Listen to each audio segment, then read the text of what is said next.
Okay, untuk pokok besar yang kita dah terlepas masa kritikal untuk pruning ni akan terbentuknya, contohnya bentuk Y macam ni. Ini ada bahayanya ialah kalau berlakunya tiupan angin kuat, kemungkinan besar sekar akan berlaku. Jadi untuk mengelakkan yang benda ni berlaku, kita ada dua cara. Satu adalah yang atas kita buat pruning, lepas tu ikat dengan tali. Di atas kita kena ikat dengan tali supaya dia dapat pegang. Kita tak ada pilihan nak buang ni. Kalau kita buang ni habis, dia jadi kosong. Tak boleh juga. Jadi kita terpaksa. Sebab tu saya dah pruning kena lakukan seawal daripada 6 bulan. Supaya kita nak mengelakkan masalah yang berlaku. Contohnya ada dua batang utama. Inilah dikatakan punca-puncanya kita banyak melakukan kesilapan tanpa disedari lah. Sebab tidak ada pengalaman dan juga tidak ada pengetahuan. So untuk pokok pruning besar juga kita kena buat beberapa benda. Contohnya kita perlu buang pokok besar ialah pucuk air. Biasanya kita akan banyak pucuk air. Contohnya kita boleh buang di sini pucuk air di sini. Kita buang di sini pucuk airnya. Ini kita boleh buang habis.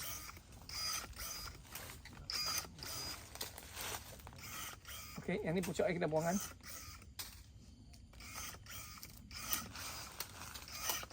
Okey. Contohnya lagi kita tengok dapat ni yang contohnya kalau pucuk air ni yang kecil. Yang ni kecil dan terlindung, tak dapat cahaya, kita boleh buang dah. Sebab ini dia menjadi beban pada pokok. Okey. Dia akan jadi beban pada pokok, jadi kita akan buang. Contoh yang ni pun sebenarnya sudah menjadi beban sebab dia tak dapat cahaya dah. Yang atas lebih besar dah. So kita ini kita buang sikit dulu. Yang pucuk air ni kita buang. Okay. Kalau kita tak buang, dia ada yang sudah kering. Jadi macam yang ni juga sama. Sebab di bawah dah kita boleh buang. Okay. Dan kalau yang menegak kita buang juga. Yang ni, kalau yang menegak ni kita buang juga. Kalau ini menegak kita buang juga.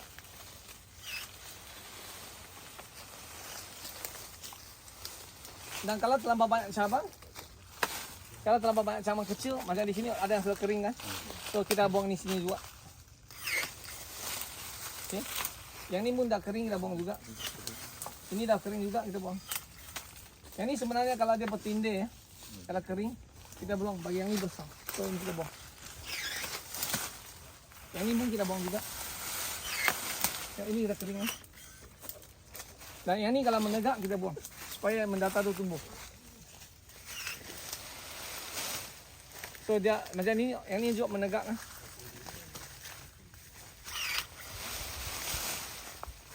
So yang ini pun dah kering. Kita kena buang.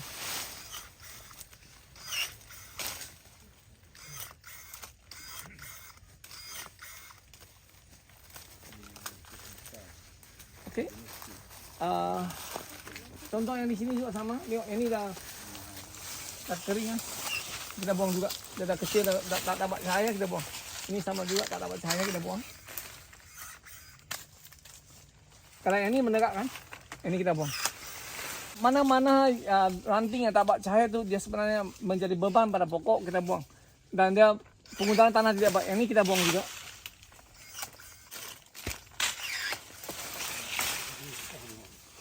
Okey. Yang ni pun kita buang juga. Tengok dah sudah kering.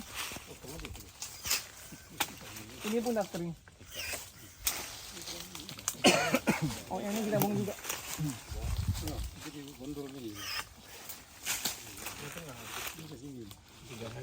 Yang ni tak apa saya kita buang juga. Nanti bahan lagi banyak. Itu yang penting penjarakan. Macam yang Jadi kalau kita nak bagi pokok cantik, memang kita kena buat banyak. Pruning yang terlindung ni semua kita buang. Contoh di sini juga. Dan di sini ya, kita buang juga. Ini kita buang juga. Ini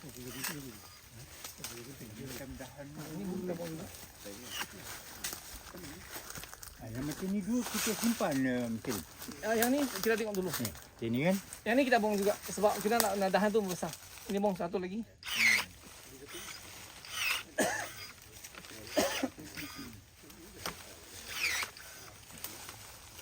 Okay. So kalau kita lihat ni yang pucuk-pucuk air ni kita buang semua. Contohnya macam ni.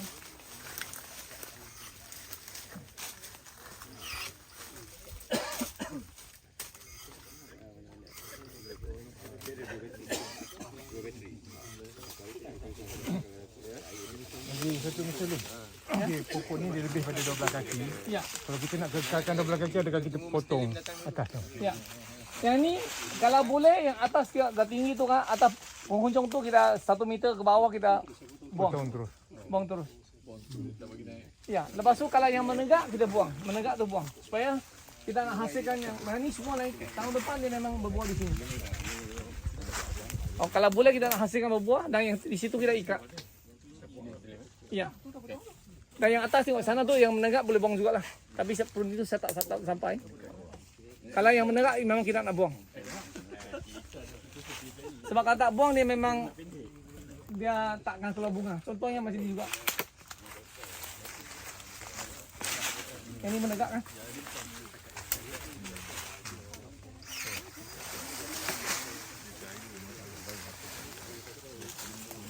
Nah, contoh ini juga menegak kan?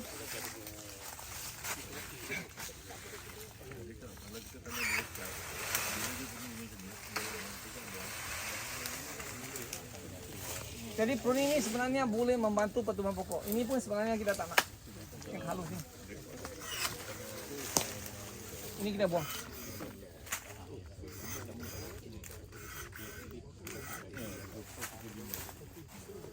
Yang ini menegak ni kita buang juga.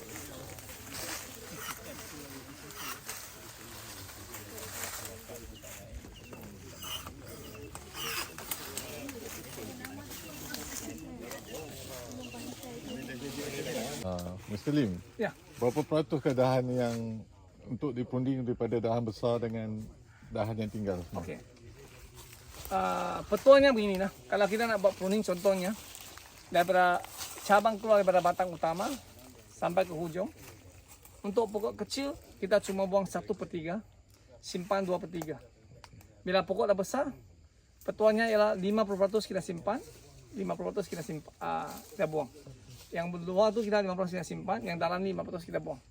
Tapi kalau pokok semakin membesar lagi, akhirnya bila dah sudah cukup besar, kita akan simpan 1/3 di luar, 2/3 di dalam dibersihkan untuk berbuah. Dan satu lagi contoh yang paling ketara di sini kita tengok, ini pokok sudah kena kanker. Ini juga kita nak buat satu lagi penelitian tentang apa ni kumbang pengorek batang. Mana tajam?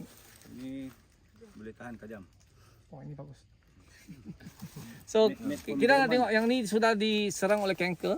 So kita nak buangkan dia, tengok yang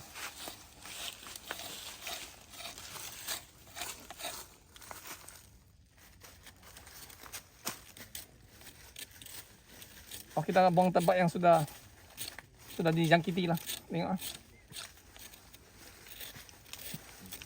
Ini tempat yang sudah dijangkiti.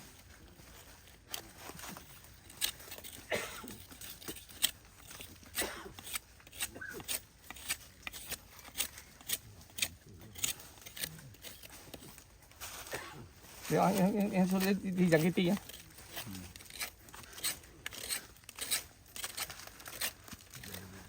Tak dah naik ke atas. So kita kena buang tempat yang dijangkiti itu. Kikis buang dulu.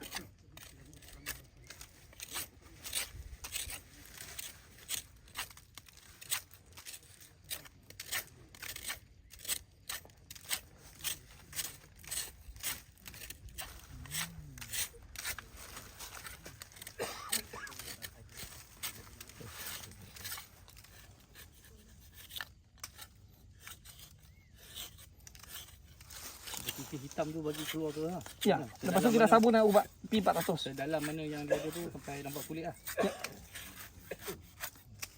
Ini makan dalam dah potong.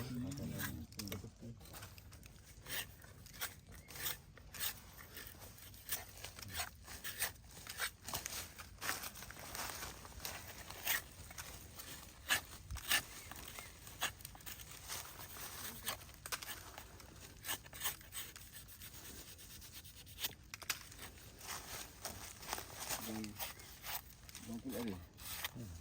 Ada. Dia ke dalam. Dia ada scraper tu. Ada juga. Ya, saya pun buat. Ada macam cangkul tu.